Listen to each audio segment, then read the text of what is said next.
الحمد لله الذي أنجز وعده ونصر عبده وحزم الأحزاب وحده، والصلاة والسلام على من لا نبي بعده. أما بعد، قال الله عز وجل في القرآن المجيد والفرقان الحميد: يريدون ليطفئوا نور الله بأفواههم والله متم نوره ولو كره الكافرون. میرا پیغام نوجوانوں کے نام اور آج کے بزرگ نوجوانوں سے بڑے نوجوان،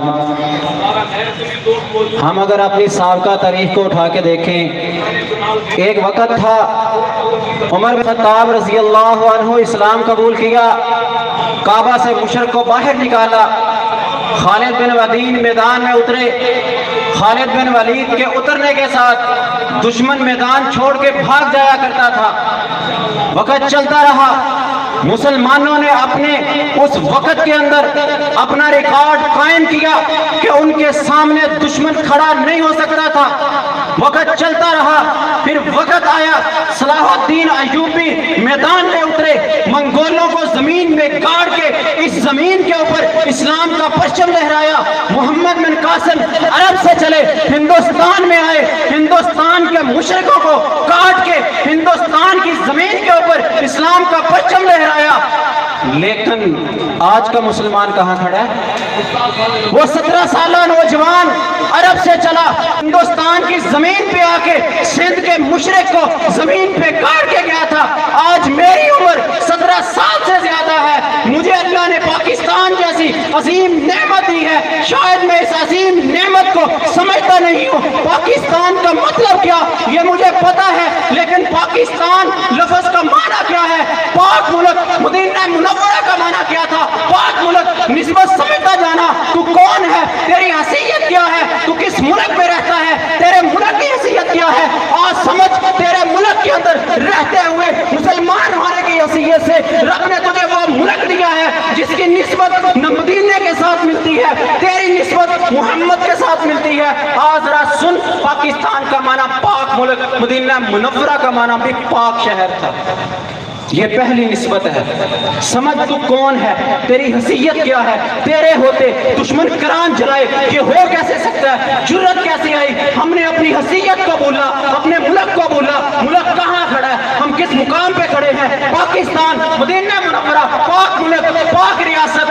پہلی جنگ لڑی بدر کے اندر، ہم نے لڑی 48 کے اندر، آزادی حاصل کی تھی مدینہ والوں نے مکہ کے مشرک سے، ہم نے آزادی حاصل کی ہندوستان سے، وہ بھی مشرک تھا، ہم نے بھی مشرک سے آزادی حاصل کی۔ ایک طرف مکہ کے مشرک سے آزادی، ایک طرف ہندوستان کے مشرک سے آزادی، نسبت ایک ہے۔ انہوں نے 1 سال کے بعد بدر لڑی، ہم نے 1 سال کے بعد 48 کے اندر ہندوستان کے ساتھ جنگ لڑی، انہوں نے احد لڑی، ہم نے 65 کی جنگ لڑی، احد کے اندر فتح ہوئی، 65 کے اندر مسلمانوں کی فتح ہوئی، انہوں نے خندق لڑی، ہم نے 71 کی جنگ لڑی، خندق کے اندر مسلمانوں نے جب لڑی تھی جنگ، تب نبی محمد صلی اللہ علیہ وسلم نے کہا تھا، او مسلمانوں سن لو، آج کے بعد مدینہ کی طرف کوئی میری آنکھ سے نہیں دیکھے گا، رب کعبہ کی قسم اٹھا کے کہتا ہوں، 71 کے بعد کوئی دشمن پاکستان کی طرف میری آنکھ سے نہیں دیکھ سکا۔ نسبت سمجھ، مقام سمجھ، تو کون ہے، تیرا ملک کون سا ہے، تیری نسبت مدینہ سے ملتی ہے، تیرے ملک کی نسبت مدینہ سے ملتی ہے، تیری نسبت محمد الرسول اللہ سے ملتی ہے، نسبت ایک ہے۔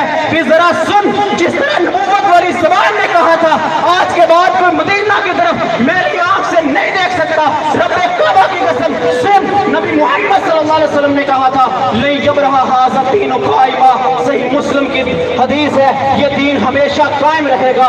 تقاتل عصابۃ من المسلمین حتی تقوم الساعہ، حتی تکون القیامہ، قیامت کے قائم ہونے تک ایک قوم کھڑی رہے گی، ایک جماعت کھڑی رہے گی، وہ ہندوؤں کے ساتھ، مشرک کے ساتھ، کافر کے ساتھ جہاد کرتی رہے گی۔ لیکن یہ بات یاد رکھنا، تو اپنے آپ کو محمدی کہتا ہے، تو اپنے آپ کو محب رسول بھی کہتا ہے، عمر کی سیرت کو بھول جاتا ہے، خالد بن ولید کی سیرت کو بھول جاتا ہے، صلاح الدین ایوبی کی سیرت کو بھول جاتا ہے، محمد بن قاسم کی سیرت کو بھول جاتا ہے۔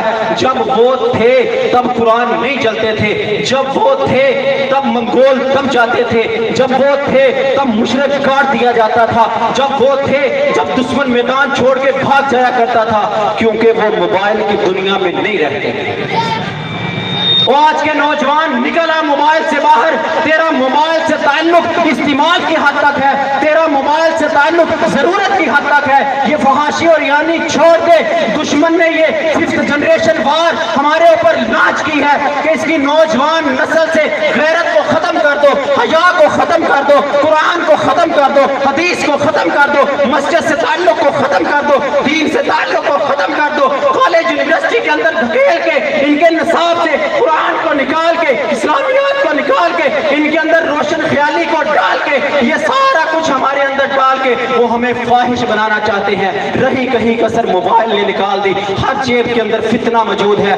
ہاں اگر تو عمر بن خطاب کو اپنا جرنیل سمجھتا ہے، عمر بن خطاب کو اپنا لیڈر سمجھتا ہے، تو خالد بن ولید کو اپنا ہیرو سمجھتا ہے، تو صلاح الدین ایوبی جیسا بن کے منگولوں کو گاڑنا چاہتا ہے، تو محمد بن قاسم جیسا بن کے ہندو مشرق کو گاڑنا چاہتا ہے، کاٹ کے پھینک دینا چاہتا ہے۔ اگر تو سویڈن کے ان گستاخوں کو کاٹ کے پھینکنا چاہتا ہے، رب کعبہ کی قسم اٹھا کے کہتا ہوں، تجھے فارمولہ بتا کے جاتا ہوں، نکل آ موبائل کی دنیا سے، اپنے بازو میں طاقت پیدا کر، وہ وقت آنے والا ہے۔ نبی محمد صلی اللہ علیہ وسلم نے کہا تھا، اصابت من امتی، اصابتان من امتی احرزہم اللہ من النار، دو جماعتیں ہیں جس کو اللہ نے جہنم سے آزادی کا سرٹیفکیٹ دے دیا ہے۔ ایک وہ جماعت تغزو الہندہ جو ہندوستان کے ساتھ مل کے جہاد کرے گی، اصابت مع عیسی ابن مریم، دوسری وہ جماعت جو عیسیٰ علیہ السلام دوبارہ آئیں گے، ہمارا ایمان ہے اللہ ان کو لائے گا، ان کے ساتھ مل کے سکھوں کو کاٹیں گے، ہندوؤں کو کاٹیں گے، مشرکوں کو کاٹیں گے، عیسائیوں کو کاٹیں گے، یہودیوں کو کاٹیں گے۔ یہ دو جماعتیں ہیں جن کو جہنم سے آزادی کا سرٹیفکیٹ ہے، لیکن میں کس مقام پہ کھڑا ہوں؟ کیا میرے بازو میں دم خم ہے؟ کل آواز پڑے گی، اللہ کی قسم آواز پڑنے والی ہے، تجھے بلایا جائے گا، چل مسلمان ہندوستان کو روندنا ہے، چل مسلمان وقت آ گیا سویڈن کے گستاخوں کو گلے سے پکڑ کے گردن تن سے جدا کرنی ہے۔ ہم نعرہ لگاتے ہیں حرمت قرآن پہ، جان بھی قربان ہے، نعرہ لگے گا، آواز لگے گی، نوجوان نکل، جان قربان کرنے کا وقت آ گیا ہے۔ پھر چونکہ چنانچہ اگرچہ مگرچہ، اس لیے اس لیے پاؤں میں بیڑیاں، میری مجبوریاں، میرے گھر، میری زمین، میری جداد، میری تجارت، میری دکان، میری اولاد، میری بیوی، یہ بہانے رب کعبہ کی قسم نہیں چلیں گے۔ ہاں اگر تو ان بہانوں سے جان چھڑانا چاہتا ہے تو آ اپنے بازو میں دم خم پیدا کر، واک کیا کر، ایکسرسائز کر، ویٹ اٹھا، وزن کم کر، ہلکا پھلکا بن۔ کل تجھے بھاگنا بھی پڑے گا، تجھے الٹنا پلٹنا بھی پڑے گا، چپڑنا پڑے گا، دشمن کا گریبان بھی پکڑنا پڑے گا، سویڈن کے گستاخوں کو زمین میں گاڑنا بھی پڑے گا۔ سر تن سے جدا کا نعرہ نہیں، اس پہ عمل بھی کرنا پڑے گا۔ اگر عمل کرنا چاہتا ہے تو آ اس جماعت کے ساتھ کھڑا ہو جو جماعت جہاد کے اوپر قائم ہے۔ جہاد کے بغیر تیری زندگی بیکار ہے۔ یہ ہمارے مظاہرے کھوکھلے مظاہرے نہیں ہونے چاہیے۔ ہم وقت آنے کے اوپر، اللہ کی قسم آج بھی نوجوان میدانوں کے اندر ہیں، تمہیں معلوم نہیں ہے، وقت نہیں ہے بدلانے کا، حالات اجازت نہیں دیتے۔ کتنے گستاخوں کو رب کعبہ کی قسم مومنین زمین میں گاڑ چکے ہیں، سر تن سے جدا کر چکے ہیں، لیکن ظاہر نہیں کیا جاتا۔ اللہ کی قسم وقت آنے پہ ظاہر بھی کریں گے، وقت آنے پہ بتائیں گے بھی کس نے کس کو گاڑا تھا، کس نے کس کو کاٹا تھا۔ میرا حکمرانوں کو پیغام ہے، او حکمرانوں سن لو، اللہ نے تمہیں سلطہ دیا، اللہ نے تمہیں حکومت دی، اللہ نے تمہیں اختیار دیا، اللہ نے تمہیں سب کچھ دیا۔ اقوام متحدہ کے اندر اپنے کیس کو لے کر جاؤ، یہ قانون پاس کرواؤ، ان گستاخوں کو میدان کے اندر لے کر آؤ، سولی پہ چڑھاؤ، سر تن سے جدا کرواؤ، ورنہ کل قیامت کا دن ہوگا، محمد رسول اللہ کا ہاتھ ہوگا، حکمرانوں کے گریبان ہوں گے، پھر کیا جواب دو گے؟ اللہ پوچھے گا۔ اور ہماری ذمہ داری کیا ہے؟ ہم ان حکمرانوں کو آگے مت آنے دے جو قرآن کی حرمت کے لیے کھڑا نہ ہو سکے، جو نبی محمد صلی اللہ علیہ وسلم کی گستاخی کے خلاف کھڑا نہ ہو سکے۔ ایسے حکمرانوں کو قطع نہ آنے دے۔ اگر آنے دیں گے کل قیامت کا دن ہوگا، ہم بھی ان حکمرانوں کے کٹہرے میں مجرم بن کے کھڑے ہوں گے۔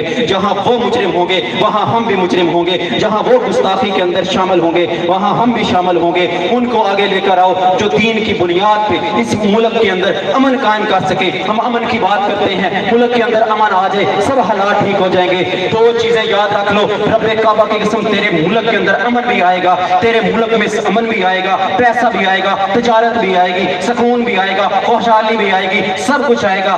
عدل قائم کر دیں، اور عدل قائم کیسے ہوگا؟ قرآن کے نظام کو ملک میں نافذ کر دے، عدل قائم ہو جائے گا۔ اور دوسرا، سود کو چھوڑ کھول دے, بینکنگ نظام کو بائیکاٹ کر دے, ان کو خیر بات کہہ دے, سود کو, رشوت کو, لون کو, بینک سے قرض لینے کو پاؤں کی ٹھوکر پہ رکھ کے اڑا دے, پانی پی کے گزارا کر لے, قرض بینک سے مت لینا, سود مت لینا, ورنہ سن لے رب کے قرآن کا اعلان ہے فَأَذَنُوا بِحَرْبٍ مِّنَ اللَّهِ وَرَسُولِهِ. اگر تو سود کھائے گا, بینک سے کاروبار کرے گا, بینک کے ساتھ لین دین رکھے گا, وہاں سے لون لے گا, وہاں سے قرضہ لے گا اور کہے گا میں ترقی کر جاؤں, رب کعبہ کی قسم تو ترقی نہیں کر سکے گا. ظاہراً آگے بڑھ بھی جائے گا, رب تجھے اٹھا کے اونٹے منہ زمین پہ دے مارے گا.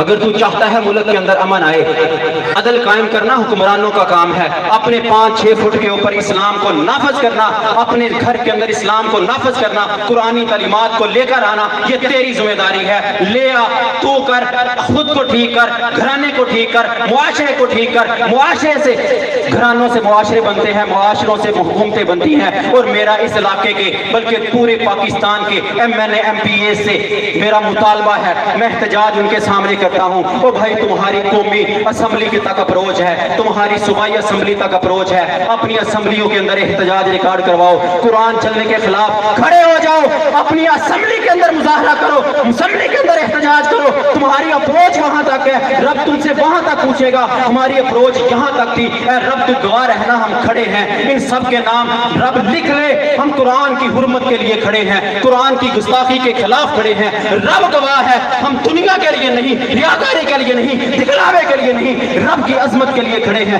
قرآن کی عظمت کے لیے کھڑے ہیں, رب کے ہاں اپنی حاضری لگوانے کے لیے کھڑے ہیں. میرے MNA MPA سے مطالبہ ہے, احتجاج ہے, تم قومی اسمبلی کے اندر اپنا احتجاج ریکارڈ کرواؤ. اور میرا حکومت سے مطالبہ ہے کہ اقوام متحدہ کے اندر جاؤ, UNA کے اندر جاؤ, انٹرنیشنل عدالت کے اندر جاؤ, دہشت گردی کے خلاف کھڑے ہو جاؤ. مسلمان کو مارا جا رہا ہے, امریکہ بولتا ہے یہ دہشت گردی ہے, اور رب کعبہ کی قسم نہیں, مسلمان جب اپنے دفاع کے لیے کھڑا ہو تو امریکہ کی زبان لگ جاتی ہے, وہ بولتا ہے یہ دہشت گردی ہے. مسلمان دفاع کے لیے کھڑا ہونا یہ دہشت گردی نہیں ہے, بلکہ مسلمان کی کتاب پہ وار کرنا, مسلمان پہ وار کرنا, یہ ہے دہشت گردی. آخر میں پھر یہی کہوں گا, نوجوانوں وقت جہاد کا ہے, موبائلوں کا نہیں, وقت جہاد کی تیاری کا ہے. قرآن میں رب نے حکم دیا وَأَعِدُّوا لَهُمْ مَا اسْتَطَعْتُم مِّن قُوَّةٍ. رب قیامت کا دن پوچھے گا 17 سال کا نوجوان ہندوستان میں رب نے کیوں بھیجا تھا؟ رب کسی اور ملک میں بھی بھیج سکتا تھا. ہندوستان کے, اس پاکستان کے نوجوانوں کو پیغام تھا, او بھائی تیری عمر 17 سال ہے, 17 سال سے زیادہ ہے, جہاد کی تیاری کر, اپنے بازو میں دم خم پیدا کر, الٹنا پلٹنا, پلٹ کے جھپٹنا سیکھ, اپنے جسم کو اتنا مضبوط بنا کہ تجھے پہاڑ بھی چڑھنا پڑے تو تجھے ہچکچاہٹ نہ ہو, تیرے سامنے دشمن آئے تو تجھے وائبریشن نہ لگے, تیرے گلا کاٹنا پڑے دشمن کا تو تیرے ہاتھ کانپے نہ. گلا کاٹنے میں کاٹو گے سویڈن کے گستاخوں کا گلا, وقت آنا پہ کاٹو گے. کیا ایک بکری ذبح کرنے کی استطاعت رکھتے ہو کہ محلے کے اندر مولوی کے پاس جاتے ہو, مرغی ذبح کرتے مولانا صاحب, کیوں مجھے وائبریشن گلا نہیں کہا, کاٹو گے سویڈن کے گستاخوں کا گلا. او بھائی اپنے بازو میں دم خم پیدا کر, اپنے جسم کو مضبوط بنا, جہاد کی تیاری کر. رب نے قرآن میں اعلان کیا وَلَوْ أَرَادُوا الْخُرُوجَ لَعَدُّوا لَهُ عُدَّةً. اگر یہ نکلنے کا ارادہ ہوتا, سویڈن کے گستاخوں کو کاٹنے کا ارادہ ہوتا, الٹنا پلٹنا, پلٹ کے جھپٹنا, جہاد کی تیاری کرتے, بازو کو مضبوط کرتے, ڈنڈر مارتے, بیٹھک نکالتے, ٹانگوں کو مضبوط کرتے, دوڑ لگاتے, فورمل لگاتے, جسم اتنا مضبوط ہوتا کہ کل دشمن کا گلا بھی کاٹنا پڑے تو ہچکچاہٹ نہ آئے. اللہ تعالیٰ ہمیں ایسا بنا دے کہ کل وقت آنے پہ سویڈن نہیں, ڈنمارک نہیں, یونان نہیں, بلکہ جس ملک کے اندر ہندو, مشرک, عیسائی, نبی یا قرآن کی گستاخی کرتے ہیں, رب کعبہ کی قسم رب موقع دے, ہم اپنے ہاتھوں سے ان کی گردن اٹھاریں گے. وما علیہ البلاغ.